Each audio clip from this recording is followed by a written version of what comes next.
नमस्कार, आदाब, सत श्री अकाल। मेरा चैनल कैप्टन स्वपन मिश्र में आपको स्वागत है। कैप्टन स्वपन मिश्र मैं खुद ही हूँ और अभी जो टॉपिक हम ले रहे हैं मेरे चैनल के लिए वो है G7। इससे पहले मैं आपको रिक्वेस्ट करता हूँ, मेरा चैनल को ज़्यादा से ज़्यादा शेयर कीजिए, सब्सक्राइब कीजिए, लाइक कीजिए। लाइक में सिर्फ 1 सेकंड लगता है घंटी दबाने के लिए, लाइक के लिए। और एक घंटी है, जैसे कि मैं जब भी वीडियो बनाऊंगा आपके पास नोटिफिकेशन पहुंच जाएगा, वो घंटी को भी दबा दीजिए। और G7 जो एक्चुअली जो 7 कंट्रीज़ है G7 बनाए, 51st G7 समिट यहाँ पर कनाडा में, जो एक ये है अल्बर्टा के एक डिस्ट्रिक्ट है, उसमें कान सोनासी ऐसे एक जगह है, वहीं पर ही ऑर्गेनाइज हो रहा है। कनाडा सेकेंड टाइम भी ऑर्गेनाइज कर रहे हैं। 2002 में पहले बार किया था, second time Canada is organising. G7 countries जो है, जो सो कॉल्ड दैट टाइम जो इंडस्ट्रियलाइज नेशन थे, G7 बनाए थे, जैसे Canada, US, UK, Japan, Italy, Germany, France, ये लोग बनाए थे। उस टाइम पर इंडिया का कोई पोजीशन था ही नहीं। दिस इज 51st, ये 50 साल का पहले का बात करो, इंडिया कोई पूछता नहीं था। लेकिन अभी इंडिया इतना बड़ा एमर्जिंग पावर बन गया, 5th लार्जेस्ट इकोनॉमी बन गया। कोई बोल रहे कि 4th बन गया है, लेकिन मैं 4th को नहीं मानता हूँ। It is a very tall claim actually. Japan is still ahead of us, मैं मानता नहीं हूँ। लेकिन कोई जैसे कि अपने सीना पीठ तोपने के लिए बोल देते हैं, आई डोंट एग्री। बिकॉज हमारा जो 145 करोड़ का पॉपुलेशन है, उसमें कंजप्शन बहुत ज़्यादा है, तो जीडीपी ऑटोमेटिक बढ़ेगा ही बढ़ेगा। अब जापान से जीडीपी में ऐसे कुछ $100 मिलियन आगे चले गए हैं, लेकिन जापान का जो quality of living, standard of living, those that mentality, those things, उसको इंडिया में डेवलप करने के लिए टाइम लगेगा। लेकिन फिर भी थिंग्स, देश बदल रहा है, मेरा देश बदल रहा है काफ़ी। There are lot of changes of that. अभी प्राइम मिनिस्टर कल निकले हैं, साइप्रस में है। 16-17 आज और कल 2 दिन कनाडा में मीटिंग होने वाला है। Prime minister in the 3 nation tour, Cyprus से आज वो निकलेंगे। प्रॉब्लम है कि जो हमारा 16-17 होता है ना, वो कनाडा में 17-18 हो जाता है। मतलब जो कनाडा में अपना टाइम डिफरेंस होता है। तो आज रात को लैंड करेंगे, मतलब हमारी टाइम में रात को लैंड करेंगे और सवेरे मीटिंग होगा ये कभी। तो उसमें अपना अंकल ट्रम्प भी आ रहे हैं, सैम अंकल भी आ रहे हैं। फ्रांस का जो प्रेसिडेंट मैक्रोन, वो भी आ रहे हैं। वो आने से पहले उन्होंने ग्रीनलैंड में एक स्टॉप ओवर करके फिर इधर आए। मैं रीज़न बताता हूँ क्या है। ये मीटिंग बहुत इंटरेस्टिंग होगा। हम लोग इंडिया G7 में we are not the members of that, लेकिन 2019 से ऑनवर्ड्स, जैसे कि हमारा our economy have started emerging and also GDP बढ़ना शुरू हो गया। कोविड टाइम में हमने जो जैसा परफॉर्मेंस किया वो भी लोगों ने देखा है। तो उसके बाद कि हमारा मिलिट्री पावर जैसे बढ़ा है, तो ये 2019 ऑनवर्ड्स G7 में हमको एक गेस्ट नेशन की ये में बुला रहे हैं। इस ये में हमको थोड़ा लेट इन्विटेशन मिला है, क्योंकि काफ़ी स्पेकुलेशन था एक्चुअली। ये कांग्रेस वालों ने एक खला कर दिया, विदेशी से फेल हो गया, सिंदूर फेल हो गया, और ये पूरा मोदी एकदम देश का विदेश नीति को बर्बाद कर दिया। कोई देश इंडिया का पीछे खड़ा नहीं है, ऐसे एक नैरेटिव। जो कांग्रेस लोग को आप जानते हो मूर्ख है, और हमेशा झूठ बोलते हैं। तो एक ही फैमिली जो वो सच बोलता है, बाकी सारे देश झूठ बोलते हैं। इसलिए ये जो कांग्रेस हमेशा इलेक्शन हारते हैं, हमेशा इलेक्शन हारते हैं और जीतेंगे भी नहीं। तो ऐसे तो वहाँ पर कुछ खालिस्तानी का कुछ ये था कि उन्हें गवर्नमेंट खालिस्तान का मतलब जो पंजाबी का वोट बहुत ज़्यादा है वहाँ पर। तो जनरली मतलब सब लोग खालिस्तानी मोटिव पर नहीं है, लेकिन कुछ लोग खालिस्तानी मोटिवेटेड है, लीडर है। तो उन्होंने कुछ ऑब्जेक्शन किया था, तो इसलिए उन्होंने अपनी कनाडा का जो उनको पता था आगे क्या होगा, इसलिए उन्होंने अपना जो G7 का जो समिट जो है ना, उनका कैपिटल ओटावा में नहीं किया, टोटली नॉर्थ में शिफ्ट कर था, जहाँ पर पंजाबी पॉपुलेशन का कम है और ये लोग वहाँ पर नहीं पढ़ सकते। नहीं तो वो ब्लैक फ्लैग लगे जिंदाबाद मुर्दाबाद मोदी, ये हमको खालिस्तान चाहिए, कहना बड़ा वो करेंगे। ये होता है। तो वहाँ पर क्या होगा, वो भी वो इंडिया का साथ बुलाए, ब्राज़ील को बुलाए, साउथ अफ्रीका बुलाए, ऑस्ट्रेलिया को बुलाए, इवन यूक्रेन को भी बुलाया है, इथियोपिया को बुलाया, अफ्रीकन नेशन का भी एक पार्टिसिपेट किया है, बल्कि उनको बुलाया।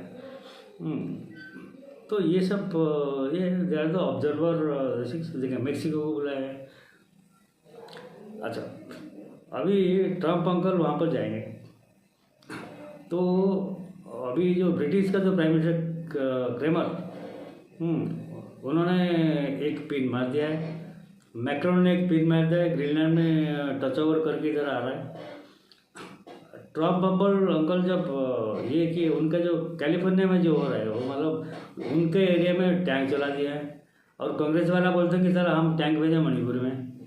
हाँ, अपनी लोगों का अगेंस्ट में टैंक भेजें, ये कांग्रेस ही चाहते हैं। और ट्रम्प भी वही जगह कैलिफोर्निया में टैंक भेज दिया। अभी कैलिफोर्निया स्टेट का सारे सीट ट्रम्प ने ले लिया था, इनका पार्टी ने ले लिया था। हाँ, अभी अगली ईयर में ट्रम्प तो जाएगा बोले, उनका पार्टी को डुबा के जाएगा, एक भी सीट नहीं मिलेगा। अभी कैलिफोर्निया में मैसिव प्रोटेस्ट हो रहा है। ये टैंक भेजने के बाद उसने कोर्ट में बोल दिया कि कुछ नहीं करना, एक भी नहीं जाना है, वो कैलिफोर्निया गवर्नर संभालेगा। वहाँ पर ट्रम्प में वहाँ फंसा हुआ है। इधर साला इजराइल ईरान का ये में ट्रम्प फंसा हुआ, उसको पता नहीं क्या करना क्या नहीं, क्या बोलना क्या नहीं। इधर आते ही जो टैरिफ ब्रेफ लगा था, EU का पर लगा दिया, इसका पर लगा दिया, उसके बाद फिर विड्रॉ किया, फिर बोला नेगोशिएशन करेंगे। हाँ, ये से मतलब एक्चुअली एज होने के बाद थोड़ा मति भ्रम भी होता है। एक्चुअली ट्रम्प का पहला कार्यकाल अच्छा था, उन्होंने कुछ अच्छे स्टेप लिए थे, लेकिन इस ये में उसको समझना है क्या करना है। अपनी खुद का जो दोस्त एलन मस्क को उसने दुश्मन बना दिया, अपना खुद का 100% जीता हुआ सीट जो स्टेट है कैलिफोर्निया, उसको अपने दुश्मन बना दिया। अभी आ रहा है G7 मीटिंग में, क्योंकि ये जो क्रेमर जो ब्रिटिश प्राइम मिनिस्टर बोले कि कोई जॉइंट डिक्लेरेशन साइन नहीं होगा, क्योंकि वो जानते हैं कि ट्रम्प की होगी पिटाई, सब लोग उसका एगेंस्ट में। ट्रम्प ने गधा, मतलब वो भी अपना राहुल गांधी का लगता है ग्रैंड फादर टाइप है। राहुल गांधी जैसे बोलता है ना, उसका ग्रैंड फादर टाइप है। वो आते ही बोलता है ग्रीनलैंड को डेनमार्क को बोला है, डेनमार्क ग्रीनलैंड को मुझे दे दे, मैं उसमें होटल बनाऊंगा। उसके बाद वो कनाडा का बोलता है, कनाडा मेक्सिको भी आ रहा है, ये जो इन्वाइटेड मेंबर में मेक्सिको को बोलते कि तुम्हारा टैरिफ बरीफ करके तुमको बर्बाद कर दूंगा। कनाडा को बोलता है टूडो एक काम कर, तुम हमारा यूनाइटेड स्टेट्स में ज्वाइन कर जा, तो हमारा 51st प्रोविंस बन जा। तो ऐसी स्टेटमेंट वगैरह दिया है, तो इसका तो ट्रम्प का तो पिटाई होना ही होना है। और जब ट्रम्प की पिटाई होगी तो कोई जॉइंट डिक्लेरेशन बन ही नहीं सकता है। और मोदी एक ताली मारेंगे, हो सकता है मोदी का और कार्नी जो कनाडा प्राइम मिनिस्टर, उनका पर्सनल 1-to-1 मीटिंग होगा। और अगर गलती से इसका साथ मैक्रोन का तो मीटिंग होना ही होना है, क्योंकि मैक्रोन अपनी थोड़ा दोस्ती दिखा रहे हैं। अगर गलती से ट्रम्प और ये मोदी एक कोई स्ट्रीट में भीड़भाड़ हो गए तो मारपीट का चला जाएगा। मोदी 2 झपड़ मारेगा, ये 2 झपड़ मारेगा, पूरा मुक्कालात चलेगा। क्योंकि ट्रम्प मतलब he doesn't know what he speaks actually.